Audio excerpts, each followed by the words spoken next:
इस वीडियो में आज आपके साथ बता रहा हूँ कि वो कौन कौन से क्वेश्चंस हैं जो कि एम्बेसी वाले पूछते हैं या कैंपस फ्रांस वाले पूछते हैं जब आप इंटरव्यू के लिए जाते हैं, और फिर उन क्वेश्चंस का जवाब किस तरह देना है अच्छे तरीके से। बहुत से लोग जो होते हैं वो क्या करते हैं, इंटरव्यू की तैयारी बिल्कुल आखिरी दिन पर छोड़ देते हैं, लेकिन एक्चुअल में ये चीज़ नहीं होती। आपको अपने इंटरव्यू की तैयारी तब से ही स्टार्ट कर देनी है जब से आपका पूरा प्रोसेस स्टार्ट होता है, क्योंकि उस तरह आपका एक तो होता है रिस्पॉन्स और आंसर जो होते हैं वो ज़्यादा क्रेडिबल समझे जाते हैं और आप उसके अंदर बहुत ज़्यादा कॉन्फिडेंट होते हो। लेकिन जब आप आखिरी दिन तैयारी करते हो अपने क्वेश्चंस का आंसर करते हुए, तो ट्रस्ट मी आप इतने कॉन्फिडेंट नहीं होते, और जब लैक ऑफ कॉन्फिडेंस आता है तो आपके जो आंसर्स होते हैं वो आपके क्रेडिबल आंसर्स नहीं होते, और ऑब्वियसली फिर आपका वीज़ा रिजेक्ट होने के चांसेस बहुत ज़्यादा हैं। सो इस वीडियो में आज आपके साथ वो तमाम क्वेश्चन शेयर कर रहा हूँ जो कि आपको रेडी करने हैं अभी से प्रैक्टिस स्टार्ट कर देनी है, ताकि जब आप तैयारी कर रहे हो और आप अपना प्रोसेस अप्लाई करवा रहे हो या कर रहे हो तो आप ये जो चीज़ें हैं अपने माइंड में रखें। तो सबसे पहले मैं आपको बता दूं, अगर आप इस चैनल पे नए हैं तो मैंने बहुत ज़्यादा कंटेंट जो है ऑलरेडी अपलोड किया हुआ है फ्रांस के ऊपर, जिसमें मैं आपके साथ शेयर करता हूं कि यहाँ पे आके आपने पैसे किस तरह कमाने हैं, आपके पास स्कॉलरशिप कौन सी अवेलेबल है, लाइफस्टाइल क्या होता है। तो अगर आप इंटरेस्टेड हैं तो आप चैनल पे जाएंगे तो आपको बहुत ज़्यादा कंटेंट मिल जाएगा और आपके लिए वो काफ़ी हेल्पफुल होगा, और उसको आप अपनी लाइफ में किसी ना किसी तरीके से यूज़ कर पाएंगे सारी इन्फॉर्मेशन को जो मैंने आपके साथ शेयर की है। तो चलें अगर बात करते हैं सबसे पहले कि भाई कौन कौन सी इंटरव्यू क्वेश्चंस हैं। बिफोर गोइंग इनटू दैट आपको मालूम होना चाहिए कि जो कैंपस फ्रांस या फिर एम्बेसी वाले, फ्रेंच एम्बेसी वाले आपका इंटरव्यू ऑर्गेनाइज करते हैं तो इसका मकसद क्या होता है। जब तक आपको इसका मकसद नहीं पता लगेगा सही तरीके से, तब तक आप इसका सही तरीके से उनके सवालात का जवाब भी नहीं दे पाएंगे। आपको मैं बताता चलूँ कि इंटरव्यू हर केस का नहीं होता, 100% केसेस का इंटरव्यू स्केड्यूल नहीं होता। कुछ का इंटरव्यू स्केड्यूल होता है, लाइक ज़्यादातर का स्केड्यूल होता है, और कम ऐसे भी होते हैं जिनका इंटरव्यू स्केड्यूल नहीं होता और उनको डायरेक्ट वीज़ा लग जाता है। अब मैं आपको बता दूं कि इंटरव्यू स्केड्यूल करते क्यों हैं वो, ठीक है, आपको ये मकसद उनका पता होना चाहिए। एक्चुअल में उनको ये चीज़ कंफर्म नहीं होती कि उनको पता लगे कि भाई आपके यहाँ पे आके मोटिवेशंस क्या हैं, यहाँ पे आप करना क्या चाहते हैं, और इसको वो क्लैरिफाई करने के लिए और इसके बारे में वो कॉन्फिडेंट होने के लिए आपका इंटरव्यू ऑर्गेनाइज करते हैं। और उस 10 से 20 मिनट के इंटरव्यू में वो सिर्फ ये जानना चाह रहे होते हैं कि भाई आप यहाँ पे आकर आपका गोल क्या है, ठीक है, आप पढ़ना चाहते हैं, यहाँ पर आप काम करना चाहते हैं, यहाँ पे आप एजुकेशनल डंकी लगाना चाहते हैं। मैंने काफ़ी दफ़ा ये वर्ड यूज़ किया हुआ है। एजुकेशनल डंकी का मतलब ये है कि भाई समुंदर के बजाय आप आते हैं एजुकेशन स्टडी के थ्रू, ठीक है, फ्रांस में, और यहाँ फिर आप ड्रॉप आउट होकर काम करना शुरू हो जाते हैं लीगल तरीके से या इलीगल तरीके से, वो डिफरेंट केस है। तो एजुकेशनल डंकी लगाना चाहते हैं और ये सारी चीज़ें, तो वो इस चीज़ के बारे में श्योरिटी करना चाहते हैं। अगर वो श्योर हो जाएं कि भाई आप एजुकेशनल डंकी लगाना चाहते हैं तो भाई आपका वीज़ा रिजेक्ट हो जाएगा। अगर वो श्योर हो जाएं कि भाई आपका मोटिव यहाँ पर आना और सेटल होना है अदर देन आपकी एजुकेशन, तो आपकी जो वीज़ा एक्सेप्टेंस रेशियो है वो काफ़ी कम हो जाएगी। तो इस तरह की मल्टीपल केसेस होते हैं, लेकिन मैं आपको बताता हूं कि आपने किस तरह से अपने इंटरव्यू के क्वेश्चंस की तैयारी करनी है, ताकि आपके ये जो रिजेक्शन के चांसेस हैं वो कम हो सकें और आप बेहतर अंदाज में इंटरव्यू दे सकें और आपकी वीज़ा एक्सेप्टेंस रेशो इंक्रीज़ हो सके। तो सबसे पहले जो मेन क्वेश्चंस होते हैं उसकी अगर मैं आपके साथ बात करूँ, सबसे इंपॉर्टेंट क्वेश्चन वो ये होता है, वो आपसे पूछते हैं कि भाई वाई फ्रांस, आपने फ्रांस क्यों आना है, ठीक है। अब ये तो अब बासानी आपको ऐसा लग रहा होगा कि बहुत इजी क्वेश्चन है, आपने बताना है कि भाई आप पाकिस्तान से बहुत तंग हैं या फिर इंडिया में आपके पास अपॉर्चुनिटीज़ नहीं है और यहाँ पे आप आना चाहते हैं, ठीक है, ताकि आप यहाँ पे आके काम करें। अगर इस तरह का जवाब देंगे तो अनफॉर्चुनेटली आपका वीज़ा रिजेक्ट ही होगा। आपने वाई फ्रांस का जवाब जो देना है वो उसके एजुकेशनल पर्सपेक्टिव से बताना है, ठीक है। आपने बताना है भाई एक तो एजुकेशनल बहुत एडवांस है, ठीक है, फर्स्ट ऑफ ऑल ऑब्वियसली आप अपने मुल्क से कंपेयर करेंगे। लेट्स से अगर पाकिस्तान से हैं तो आप बताएंगे कि भाई आप जो है इंटरेस्टेड हैं एजुकेशन पे, और यहाँ पे जो अपॉर्चुनिटीज़ आपको मिल रही हैं और जो एडवांसमेंट हो चुकी है, ठीक है, फ्रांस की in the research side, in the educational side, और जो आपकी यूनिवर्सिटी है तो वो आपको परस्यूएट करती है और वो आपको मोटिवेट करती है कि भाई आप इस चीज़ को परसीव करें, फ्रांस आएँ। इसके अलावा अगर आपका कोई ऐसी फील्ड है जिसका प्रैक्टिकल यहाँ पे आपको एक्सपोजर मिल सकता है, फॉर एग्जांपल आप मैकेनिकल इंजीनियर है, फॉर एग्जांपल आप सिविल इंजीनियर है, या कोई भी ऐसी फील्ड है जिसके अंदर फ्रांस लाइक एडवांस है, तो आप ये कह सकते हैं भाई it's one of the leading countries of Europe और it's one of the biggest countries of Europe. और ये जो आपको एक्सपोजर मिलेगा लेट्स से यहाँ की इंफ्रास्ट्रक्चर का, ठीक है, वो आपकी नॉलेज में बहुत इजाफा करेगा, जो कि आपकी हेल्प करेगा in your careers in the later stage of your life, ठीक है। इस तरह की आप रीज़न देंगे, फॉर आप एजुकेशनल रीज़न देंगे, आप प्रैक्टिकल रीज़न देंगे। हाँ, आप अगर आप ये कहना चाहते हैं कि भाई मैं कल्चर भी सीखूंगा, इट्स डेफिनेटली आपने ये चीज़ मेंशन करनी है, बट आपकी ये मेन रीज़न नहीं होनी चाहिए कि भाई मैं कल्चर से पूरा इंस्पायर हूँ या फिर मैं मल्टी कल्चर का एक्सपोजर लेना चाहता हूँ टू बी मोर इंक्लूसिव और इस तरह की एबिलिटीज़ मैं लर्न करना चाहता हूँ। ये अब जो चीज़ है ये आपको लोग इसको मेन रीज़न बना देते हैं। मेन रीज़न इसको नहीं बनाना, मेन रीज़न आपने एजुकेशन को ही हमेशा रखना है। मेन रीज़न आपने उन एक्सपीरियंसेस को फ्रंट में रखना है जो कि भाई आपकी फील्ड से रिलेटेड हो, ठीक है, जैसे मैंने आपको मिसाल दी। और फिर उसके बाद ये जो कल्चर वगैरह की और लैंग्वेज वगैरह की और ये सारी एक्सपीरियंसेस हैं और ये सारा जो आपको वो होगा प्लस पॉइंट्स आपको मिलेंगे विथ योर एजुकेशन, ये आपके एडिशनल पॉइंट्स हैं, ठीक है, ये आपके मेन रीजंस नहीं है। सो आपने माइंड में रखना है जब आप वाई फ्रांस का जवाब दे रहे हो तो ये बहुत इंपॉर्टेंट है। अब इसके बाद दूसरा जो क्वेश्चन वो इसके बाद पूछते हैं, वो आपसे पूछते हैं कि भाई ये यूनिवर्सिटी कौन सी में आपने अप्लाई किया है, ठीक है, क्यों अप्लाई किया है, कौन से मॉड्यूल्स में अप्लाई किया है। अब ये स्पेसिफिकली उन लोगों के लिए होता है जो कि यूजुअली लोगों को पैसे देते हैं कंसल्टेंट्स वगैरह को, और वो कंसल्टेंट इनके बिहाफ पे अप्लाई करते हैं, और स्टूडेंट्स को फिर बिल्कुल पता नहीं होता कि कौन से प्रोग्राम में अप्लाई किया है, कौन सी यूनिवर्सिटीज़ में अप्लाई किया है। आखिरी दिन में वो उनको पता लगता है भाई ये यूनिवर्सिटी है, ये प्रोग्राम है, तो भाई चलो यहाँ पर चल के भाई हम इंटरव्यू देते हैं। ये जो एम्बेसी वाले होते हैं वो इसलिए पूछते हैं ताकि आपको पता लगे कि भाई आपको अपनी यूनिवर्सिटी के बारे में कितना नॉलेज है, आप जो प्रोग्राम पढ़ रहे हो उसके बारे में कितना नॉलेज है। जब आपको पता लगेगा, जब आप उनको प्रिसाइज चीज़ें बताएंगे तो उनको पता लगेगा भाई इस बंदे ने रिसर्च की हुई है, ये इसको प्रोग्राम में इंटरेस्ट है, इसको सारा प्रोग्राम की अंडरस्टैंडिंग है और ये अपने दिल से आ रहा है, रादर दैन जस्ट बिकॉज कि भाई ये पाकिस्तान से या फिर इंडिया से या फिर बांग्लादेश से जस्ट मूव ऑन होना चाहता है।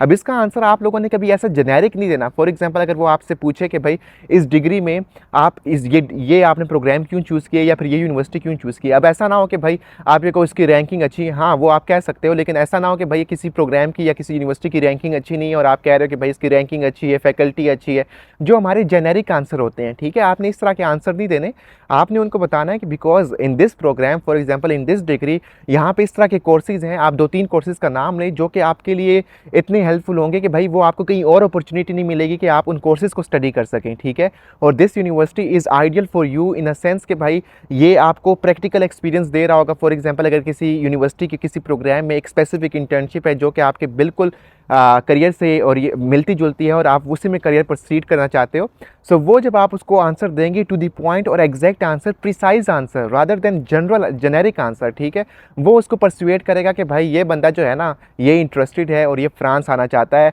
क्योंकि भाई ये एजुकेशन में इंटरेस्टेड है, ठीक है, और इसको सारा प्रोग्राम में पता है और ये ऐसा नहीं है कि भाई यहाँ पे आके एजुकेशनल डंकी लगाना चाहता है या कोई इस तरह की चीज़। सो ये इंपॉर्टेंट एलिमेंट है जब आप आंसर कर रहे हो इन क्वेश्चंस का। ये बहुत इंपॉर्टेंट क्वेश्चंस थे कि भाई फ्रांस क्यों आना है, ठीक है, उसके बाद आपने भाई कि इस यूनिवर्सिटी में क्यों आना है, इस प्रोग्राम में क्यों आना है, प्रोग्राम के मॉड्यूल्स वगैरह क्या हैं। इसके बाद वो आपसे पूछ रहे होते हैं कभी कभार, लेट्स से अगर आपने कोई CV जो है वो बताई होती है और मोटिवेशन लेटर, ये बहुत इंपॉर्टेंट एलिमेंट होता है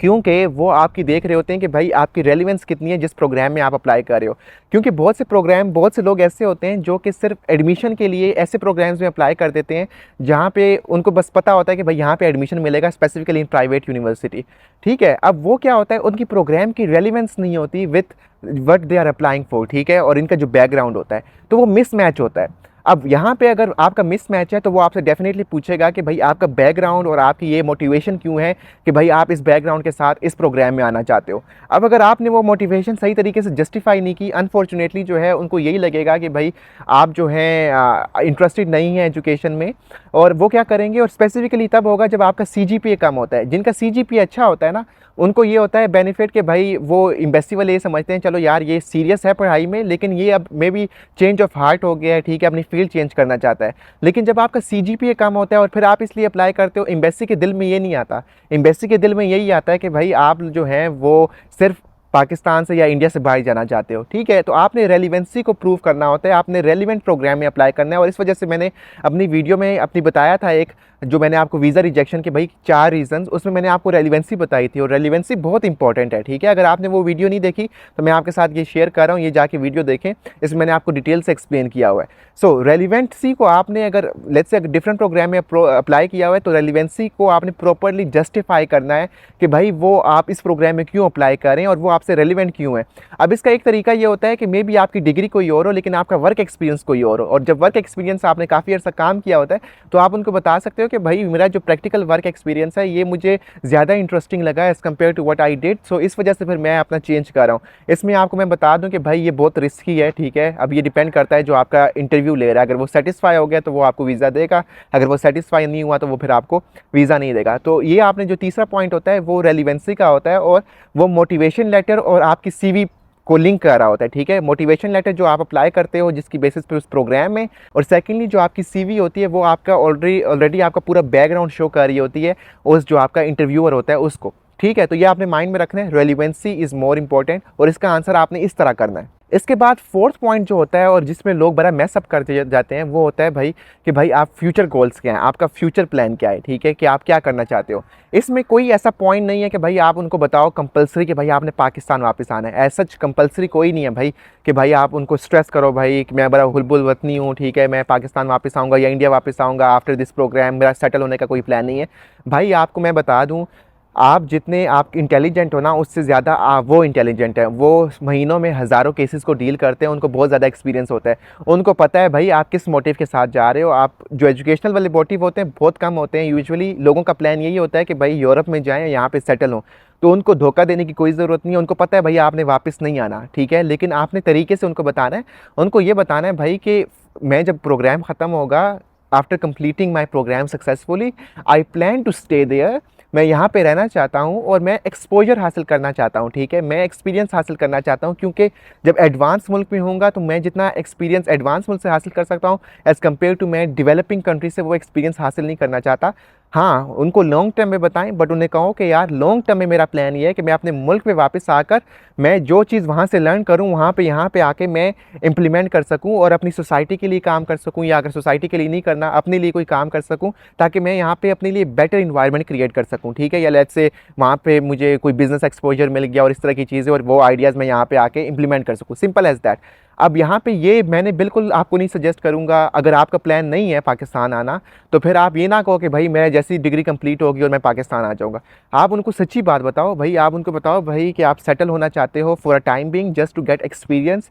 लॉन्ग टर्म प्लान ना उनको यही बताओ कि आप अपने मुल्क वापस आना चाहते हो या फिर कहीं और मूव करना चाहते हो। लेट्स से अगर आप पीएचडी करना चाहते हो तो आप उनको बताओ मेरा इसके बाद पीएचडी का प्लान है, या फिर आप ये करना चाहते हो अपना काम स्टार्ट करना चाहते हो तो उनको बताओ आप अपना काम स्टार्ट करना चाहते हो। उनको बताओ यही चीज़ कि भाई आप सेटल होके एक्सपोजर गेन करना चाहते हो, ठीक है, एक्सपीरियंस गेन करना चाहते हो, क्योंकि जब यहाँ पे आप आओगे मेन मकसद यही है सीखने का। एक तरीका ये भी होता है एजुकेशनल के साथ साथ कि आप एक्सपीरियंस की बेस पर सीखो। तो आप उन्हें ये भी कह सकते हो कि आप किसी और इंटरनेशनल ऑर्गेनाइजेशन के साथ काम करना चाहते हो, ठीक है, for example OECD, world food program, WFP हो सकता है, ठीक है, इस तरह आपकी मल्टीपल जो ऑर्गेनाइजेशंस है, यूनाइटेड नेशंस वगैरह और इस तरह की चीज़ें, उनके साथ काम करना चाहते हो। और अब इसमें ज़रूरी नहीं है कि ये फ्रांस में है, ऑब्वियसली अगर आप यूनाइटेड नेशंस के साथ काम करना चाहते हो मोर और less it will be in Belgium, Brussels, ठीक है, तो आप उन्हें कह सकते हो कि भाई आपका लॉन्ग टर्म जो प्लान है या फिर आफ्टर प्रोग्राम प्लान इस तरह इंटरनेशनल कंपनीज़ में भी काम करने का है। तो जो भी आपका प्लान है उन्हें आप बताएं, ठीक है, उन्हें ये क्लियरली बताएं कि भाई आप एक्सपीरियंस गेन करना चाहते हैं, हाँ, लेकिन लॉन्ग टर्म में एट द एंड आप अपने मुल्क में आकर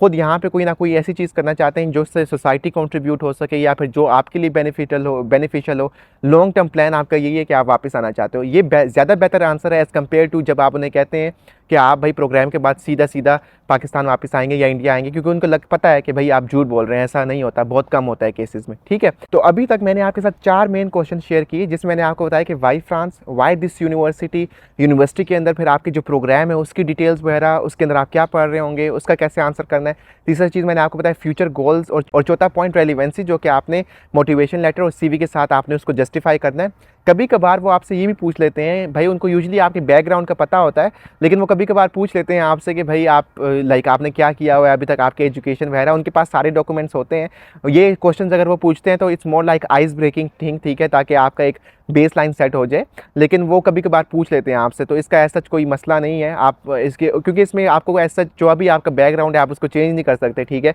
जो आपने चीज़ें की हुई हैं उनको सीधी सीधी बताएं, ठीक है, आप अपनी यूनिवर्सिटी के बारे में बताएं या प्रोग्राम के बारे में बताएं, तो वो सिंपल आपकी इन्फॉर्मेशन आपसे पूछ रहे होंगे। So these were the main 4-5 question जो कि मैंने आपके साथ शेयर किए। आई होप कि अब आपको आइडिया हो गया होगा कि भाई आपने इन क्वेश्चन को किस तरह तैयार करना है, किस तरह प्रिपेयर करना है, ताकि आप मेंटली रेडी हो सकें और सही तरीके से जवाब दे सकें जब आपसे वो पूछ रहे हो, एम्बेसी में आपका इंटरव्यू स्केड्यूल हो, ताकि आप मैस अप ना कर सकें। इंशाल्लाह मेरी मुलाकात होगी आपके साथ दोबारा किसी नए वीडियो में, जिसमें आपके साथ और डिटेल से मजीद पॉइंट शेयर करूंगा जो कि आपके लिए हेल्पफुल होंगे, वीज़ा के लिए, एडमिशन्स वगैरह के लिए, स्कॉलरशिप वगैरह के लिए। अगर आप इंटरेस्टेड हैं तो चैनल के साथ ज़रूर एसोसिएटेड रहें। इंशाल्लाह will see you again next time. Till then take care, अल्लाह हाफिज़ and have a good day.